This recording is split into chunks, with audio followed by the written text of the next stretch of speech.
All right, to continue our journey across the world in 1750, now we are going to stop in Sub Saharan Africa. Remember, these videos are meant to go along with the readings, they are not meant to replace the readings. So, Sub Saharan Africa is a region of the world that is south of the Saharan Desert. So, a region is just a geographic area with some common features.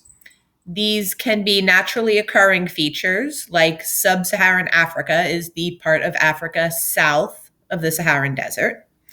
Or a region can be based on artificial or man made things like language or religion. Okay, when we talk about Latin America, we are primarily talking about the Spanish speaking countries of Central and South America. Latin America is a geographic region based around language. Okay, when we are talking about the Middle East, we are talking about the geographic area spreading across parts of Northern Africa and Western Asia, primarily unified by the Islamic religion and the Arabic language. So, a region is just a geographic area with some common features. This particular region that we are talking about is Sub Saharan Africa. Again, Africa south of the Saharan Desert.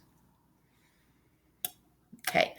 It is a wide and varied region. First of all, it is a huge region.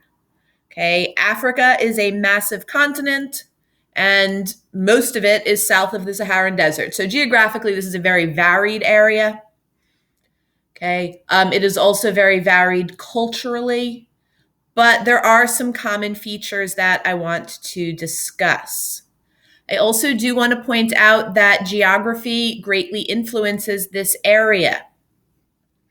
Okay, the region is boxed in by the Saharan Desert to the north, the Atlantic Ocean to the west, and the Indian Ocean to the east.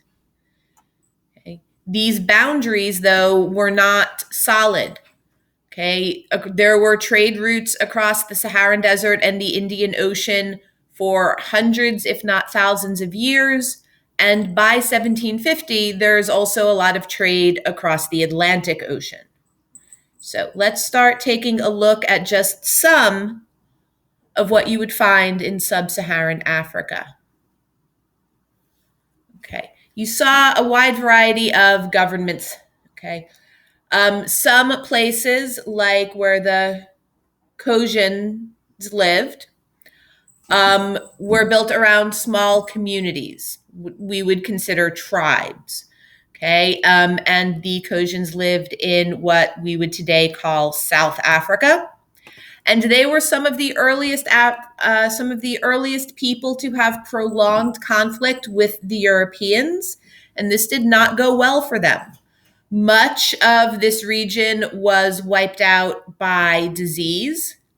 Those that managed to survive the import of European diseases were either forcibly removed from their land or enslaved. So we see right off the bat that the Europeans are not, shall we say, being the best neighbors when they move to Africa, to say the least. Okay. We also have larger communities like the Igbo in modern Nigeria. Okay. These were larger groups. Villages would generally be organized around kinship or family, but wide varieties of groups would band together into loose confederations for protection, for resource sharing. Okay. The Igbo also, though, are going to be devastated by the slave trade, particularly by the Atlantic slave trade. You also will see very large empires like the Congo in present day, obviously, Democratic Republic of Congo, Angola. Okay.